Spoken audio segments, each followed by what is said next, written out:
শৃংখল চলিহাৰ নেতৃত্বত নাজিৰাৰ ONGCৰ বিৰুদ্ধে উত্তাল প্ৰতিবাদ ভয়ংকৰ গেছ নিৰ্গমনে শংকিত কৰি তুলিছে সাধাৰণ জনতাক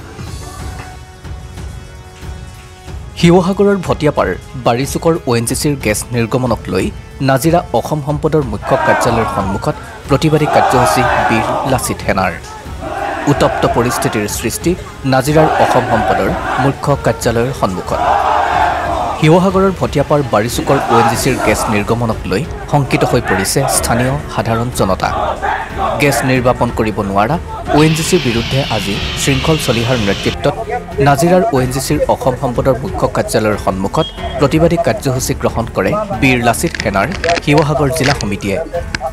যোৱা 10 জুনৰ পৰা ভটিয়াপাৰৰ বাৰিচুকত ONGCৰ ভয়ংকৰ গেছ নিৰ্গমনে শংকিত কৰি তুলিছে সাধাৰণ জনতাক ভাবুকি আহি পৰিছে জীৱকুলৰ লগতে কৃষি কৰ্মলৈও ONGCৰ এই ভয়ংকৰ গেছ নিৰ্গমন আজিও নিৰ্বাপিত কৰিব পৰা নাই তেল প্ৰাকৃতিক গেছ নিগম চমুকৈ ONGCয়ে ভটিয়াপাৰৰ বাৰিচুকত বাগজানৰ দৰে ঘটনা সংঘটিত হোৱাৰ আশংকাই এতিয়া বিৰাজমান কৰা পৰিলক্ষিত হৈছে স্থানীয় লোকৰ মাজত আমেৰিকাৰ পৰা অহা বিশেষজ্ঞৰ দল আহি গেছ নিৰ্বাপনৰ চেষ্টা কৰিছে যদিও সম্পূৰ্ণৰূপে এতিয়াও গেছ নিৰ্বাপন ৰোধ কৰিব পৰা নাই ONGCৰ বিৰুদ্ধে ক্ষোভিত হৈ পৰিছে সাধাৰণ জনতা দল সংগঠন আজি নাজিৰাৰ অসম সম্পদৰ মুখ্য কাৰ্যালয়ৰ সন্মুখত প্ৰতিবাদী কাৰ্যসূচী গ্ৰহণ কৰে বীৰ লাচিত সেনা অসমৰ শিৱসাগৰ জিলা সমিতিয়ে SK পেট্ৰ সাৰ্ভিস প্ৰাইভেট লিমিটেডৰ মালিকাধীন কৃষ্ণ আগৰৱালাৰ গ্ৰেপ্তাৰৰ দাবীটো এই বৃহৎ প্ৰতিবাদী কাৰ্যসূচী গ্ৰহণ কৰে বীৰ লাচিত সেনাই SK পেট্ৰ সাৰ্ভিস প্ৰাইভেট লিমিটেডৰ মালিকাধীন কৃষ্ণ আগৰৱালাক গ্ৰেপ্তাৰৰ দাবী জনোৱাৰ লগতে ক্ষতিগ্ৰস্ত সৰ্বসাধাৰণ ৰাইজক ক্ষতিপূৰণ দিয়াৰো দাবী জনালে বীৰ লাচিত সেনা অসমৰ শিৱসাগৰ জিলা সমিতিয়ে তেওঁলোকে উত্তাল কৰি তোলে নাজিৰাৰ ONGCৰ অসম সম্পদৰ মুখ্য কাৰ্যালয়ৰ সন্মুখত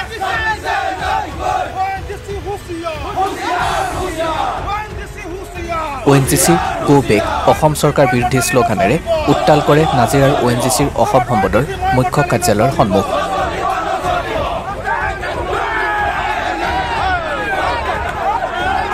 প্ৰতিবাদ চলিব আৰু ONGC আমি এটা দাবী দিছো যে ONGC ব্যক্তিগতকৰণটো বন্ধ হ'ব লাগিব আমাৰ থলুৱা নিযুক্তিটো কমি গৈছে য'ত ল'ৰাটোৱে 80,000 টকা দৰমহা পাব লাগে ONGC ব্যক্তিগতকৰণ কৰাৰ ফলত সেই অসমীয়া ল'ৰাটোৱে সেই খিলঞ্জীয়া ল'ৰাটোৱে 10-15,000 টকা থাকিবলগীয়া হৈছে ব্যক্তিগতকৰণ বন্ধ কৰিব লাগিব এইটো আমাৰ একদম স্পষ্ট কথা কাৰণে ব্যক্তিগত ONGC কেইটামান অনা অসমীয়া বিষয়া মিলি বৰমূৰীয়া মিলি এই আমাৰ SK পেট্ৰৰ দৰে মানুহৰ লগত আলমনচিৰি এইবিলাকৰ লগত যেটো হৈ আছে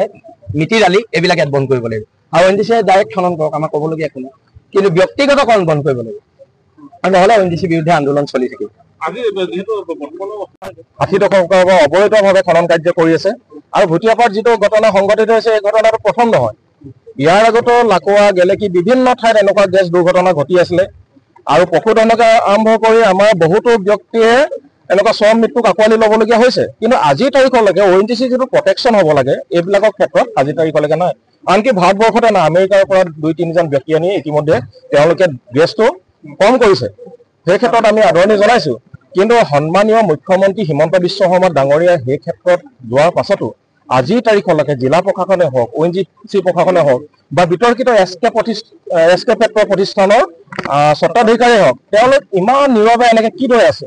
গতিকে এইটো এটা গোপন বুজা মেলা হৈ আছে আৰু অকল থলুৱা বিৰোধী এটা নীতি গ্ৰহণ কৰি আছে তেওঁলোকে বৃহৎ মুনাফা আদায় কৰি আছে আৰু তাৰ ফল ভুগিছে আমাৰ সাধাৰণ যিসকল শ্ৰমিক জনতাই ভুগিছে শ্ৰমিকে ভুগিছে আজি 2-3খন ONGC ইউনিয়ন কলৈ গ'ল তেওঁলোকৰ আচলতে কণী পৰা কুকুৰাত পৰিণত হৈছিলে ONGC তেওঁলোকে বিষয়াসকলৰ লগত মিলজুল কৰি তেওঁলোকে মুনাফা আদায় কৰি আছিলে আজি তাৰিখত যেতিয়া শ্ৰমিকসকলে আজি দুৰৱস্থা হৈছে তেওঁলোকে আজি কাম বন্ধ কৰি আমি দেখিছো বিল আছে আমাৰ SK পেট্ৰ প্ৰতিষ্ঠানটো আজি 7 দিন ধৰি আমি অৱৰোধ কৰি ৰাখিছো তাৰ কৰ্মচাৰী আমাৰ লগত যোগাযোগ কৰিছে তেওঁলোকে 13 বছৰ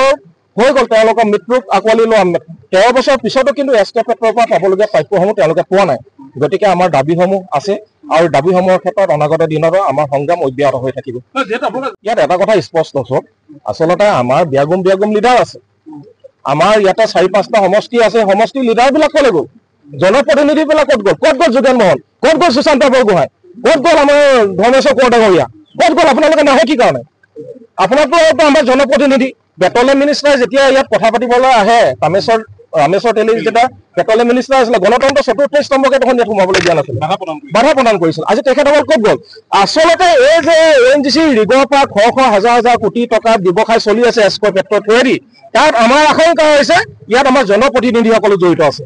এইবিলাক কথা কিন্তু স্পষ্ট হৈছে, মানুহে গম পাইছে, কাৰণ তেওঁলোক নিমাতী কন্যাৰ ভাও কি কাৰণে ধৰি আছে। আৰু আমাৰ যি লাচিত থানাই প্ৰতিকূল বতৰকো নেওচি আহিছে, ৰ'দ বৰষুণ যিয়ে নহওক আমি আমাৰ প্ৰতিবাদ আমি অনাগত সময়ত অব্যাহত ৰাখিম।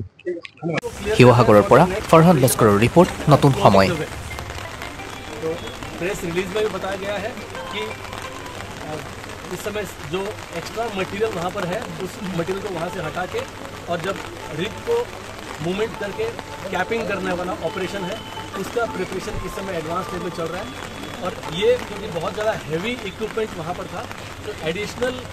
110 टन का बड़ा क्रेन भी लाके और बुलडोजर वगैरह उस जगह लोकेशन पे आया है ताकि as early as possible site clear करके ताकि हैवी इक्विपमेंट को वहाँ सेटल कर और फिर वेल को कंट्रोल करने का पूरा प्रयास हो रहा है। तो वे बहुत जल्दी का देखिए नीचे आपको पता होगा सर 3-4 किलोमीटर नीचे धरती में वो है ग्राउंड के अंडरग्राउंड जो क्या है वो तो स्टडी के मुताबिक में चल रहा है, लेकिन कंट्रोल वाला जो ऊपर हमको दिख रहा है और जो not only India not only ONGC लेकिन इंटरनेशनल एक्सपर्ट भी आपको सबको जानकारी है कि अमेरिकन एक्सपर्ट्स भी वहाँ पर साथ साथ में काम कर रहे हैं। और वो जो ONGC में हमारे एक्सपर्ट्स का जो थॉट प्रोसेस था उसके साथ में मिल के और under the guidance of the जो फुल एक्सपर्ट्स उसको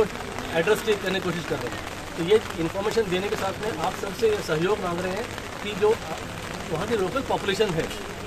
उनको कम से कम तकलीफ होना चाहिए, कम से कम वो होना चाहिए। इसलिए हो सकता है कि हम 1 वीक 10 डेज या उससे भी जल्दी भी हो सकता है, लेकिन ये टेक्निकल ऑपरेशन है। सबसे इम्पॉर्टेंट चीज़ वहाँ पर है कि सेफ्टी।